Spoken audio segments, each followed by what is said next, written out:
Bonjour à tous, c'est Eric, le facilitateur immobilier, et aujourd'hui j'ai un invité qui vient de loin, qui vient de Lyon. Enfin, là on est en Alsace, on est dans les Vosges, et j'ai le plaisir d'inviter Mickaël. Mickaël, bienvenue. Bonjour Eric. Alors Mickaël, je vais peut-être te laisser te présenter pour commencer. Donc oui, Mickaël, j'ai 35 ans, pacsé, 3 enfants, une vie bien occupée. J'habite donc en région Rhône-Alpes, effectivement, j'habite à 1 heure au sud de Lyon. Voilà, et mon hobby, oui, l'investissement immobilier. D'accord. Et qu'est-ce qui t'a poussé à investir dans l'immobilier Alors, j'ai commencé en 2007, donc c'est pas tout jeune. En fait, mon objectif à l'époque, c'était de me dégager du temps. Voilà, donc je me suis fixé cet objectif-là. Objectif atteint en 2013. Voilà, donc depuis 2013, je travaille. Donc j'ai gardé on va dire, mon activité. Je travaille 16 heures par semaine. D'accord. Voilà, pour garder toujours un contact avec l'entreprise. Et le reste du temps, c'est loisirs, la famille, et voilà. Donc en fait l'immobilier ça t'a permis de travailler à mi-temps. Exactement. Donc je me suis servi de l'immobilier pour me dégager des revenus complémentaires. Et une fois que j'ai remboursé partiellement une partie de mon patrimoine, ça m'a permis donc de continuer à investir d'une part, et en plus de ça, de réduire mon temps de travail parce que j'avais des revenus entre guillemets sécurisés. En fait, c'est génial parce que grâce à l'immobilier, tu as une meilleure qualité de vie, tu peux passer plus de temps avec ta famille, faire plus de choses qui te correspondent, faire des projets personnels, et quelque part, ça te libère. Voilà, exactement, puisque vu que je suis à mi-temps, la partie du mi-temps me permet, donc les investissements immobiliers me permettent de me payer mon train de vie en parallèle. Donc effectivement, quand je suis en vacances, la glace pour les enfants, les petites activités, en fait, je peux remercier, on peut remercier nos locataires. Et peut-être tu peux nous raconter comment tu as débuté. Tu m'as dit que tu as débuté en 2007. Tu peux nous raconter ton premier investissement?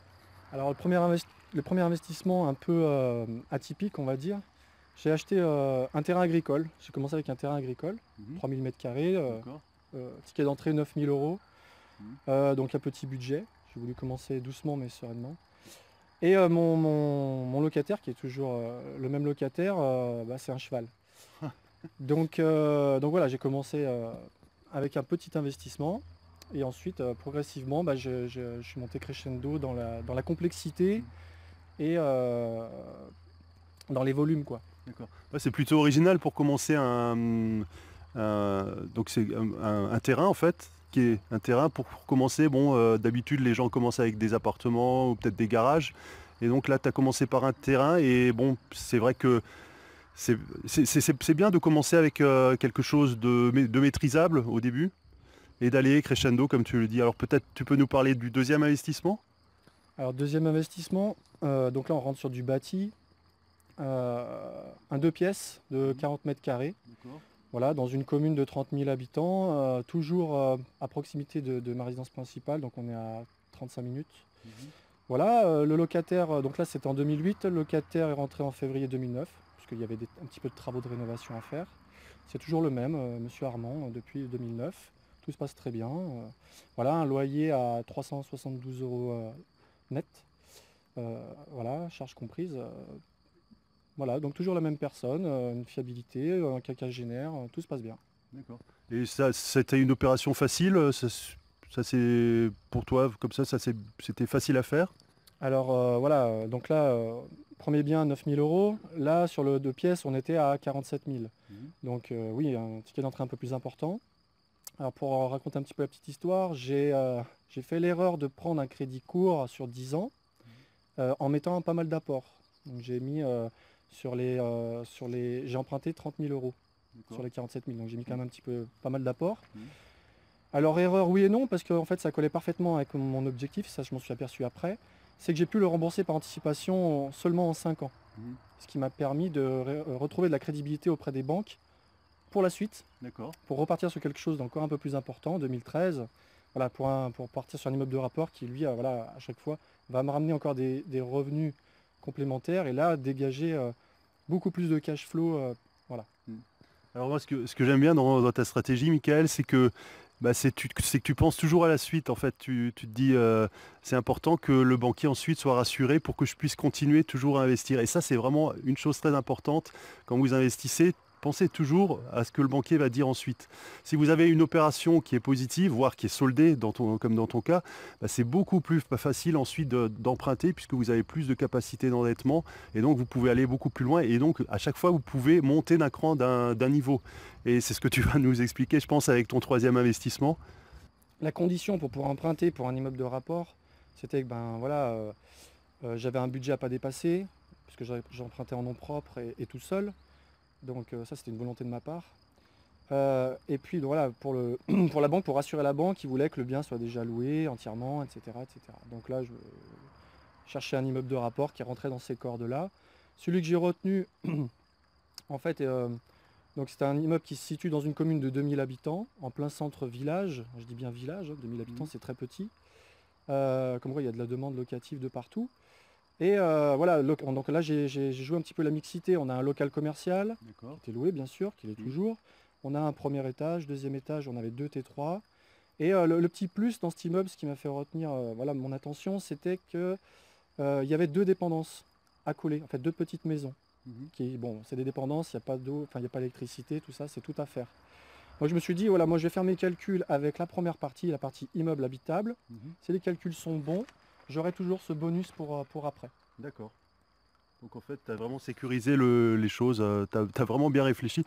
Je pense que ta grande force aussi, c'est que tu es vraiment rationnel dans ta démarche. Tu calcules bien les choses et bon, ça évidemment c'est important aussi. Faites toujours bien vos calculs avant de vous lancer pour être sûr que ça soit, vous soyez dans les clous et que vous ayez du cash flow et même à de la sécurité, là comme dans ton cas, s'il y a un appartement qui n'est pas alloué, tu t'en sors quand même. Exactement.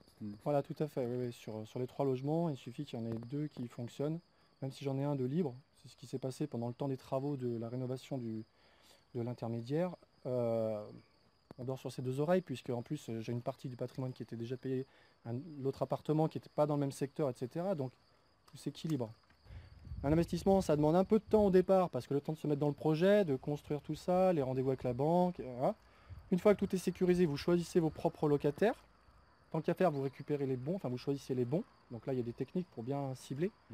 Et effectivement, moi, il s'avère qu'à chaque fois que j'ai choisi moi-même mes locataires, derrière, ça roule comme sur des roulettes. Les gens sont contents, restent longtemps. Et en plus de ça, ça paye régulièrement. Voilà quoi. Donc, c'est vrai que le choix du locataire, c'est quelque chose de fondamental. Moi, je dis souvent, dans une opération immobilière, les 2 choses les plus importantes, c'est le prix d'achat, ça c'est au niveau de la rentabilité qui va s'en suivre. Et après, le choix du locataire, c'est ça qui va vous créer la tranquillité ou pas, suivant comment vous y prenez. Mais si vous avez des locataires que vous avez choisi vous-même, c'est important de garder le contrôle sur qui est dans votre appartement, et tout va se passer très bien et votre machine sera lancée et ensuite vous pourrez passer à autre chose. Ça c'est très important, la tranquillité c'est fondamental. Michael, est-ce que tu as peut-être 2 ou 3 conseils à donner, ou peut-être déjà un conseil principal à donner à une personne qui veut se lancer dans l'immobilier? Alors, la première, c'est ce qu'on entend souvent et ce qui est fondamental, c'est dans un premier temps, quand on démarre de zéro, c'est de se former. Se former au travers de livres, au travers, peu importe le moyen, mais essayer de comprendre le processus de l'immobilier. Aujourd'hui, dans les différentes communautés, il y a des gens, en fait, on représente 5% des investisseurs qui investissent différemment des autres. Donc il faut pouvoir se démarquer. Donc il faut comprendre tout ce processus, cette philosophie, comme je dis, de l'immobilier. Ensuite, le step d'après, c'est se fixer un objectif, borné dans le temps. Voilà. Et à partir de là, en fonction de la latitude que vous vous donnez, vous allez créer une stratégie idéale dans un premier temps, que vous allez ensuite ajuster au fur et à mesure de vos investissements. Voilà, vous allez la consolider ou partir sur d'autres champs. Et à partir de là, voilà, vous allez commencer, et moi ce que je préconise, voilà, c'est step by step, c'est étape par étape. On commence pour un novice à se familiariser avec un petit truc, pas un gros volume, etc., histoire de connaître un petit peu les relations avec le notaire, avec une agence, il faut déléguer la gestion, tout ce qui tourne autour de la fiscalité également, à bien maîtriser. Et ensuite, on y va graduellement, en mettant en place malgré tout des sécurités, pour sécuriser son patrimoine. C'est-à-dire, moi je mets en place des stratégies de remboursement anticipé.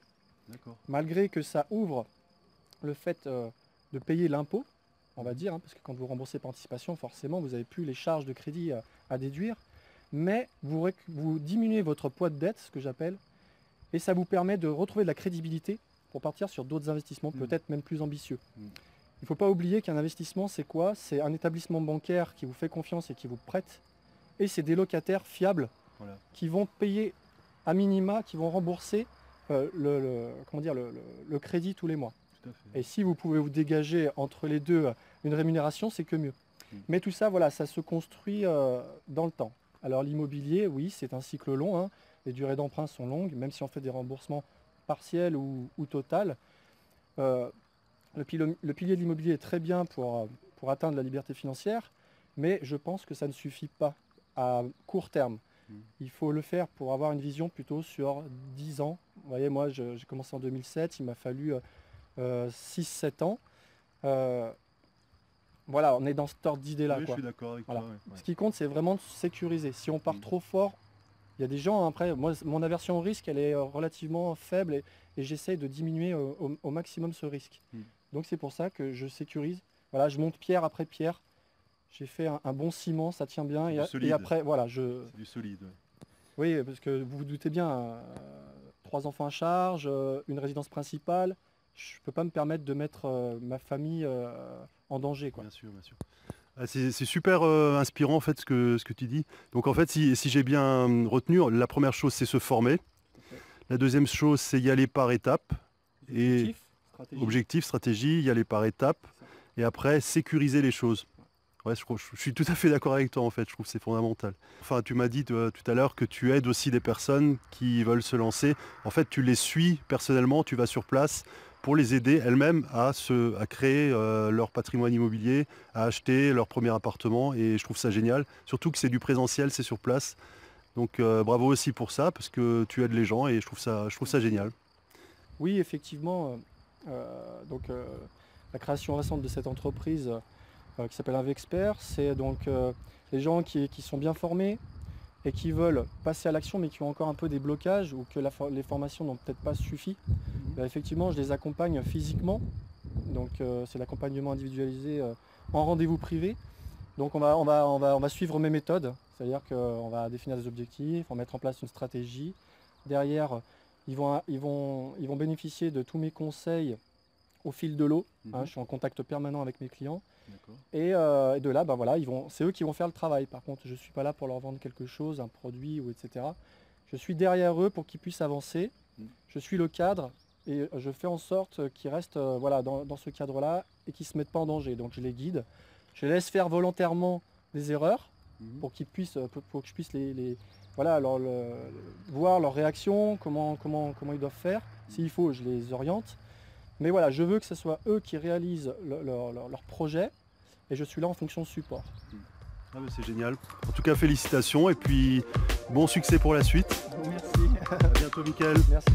Ciao. Au revoir.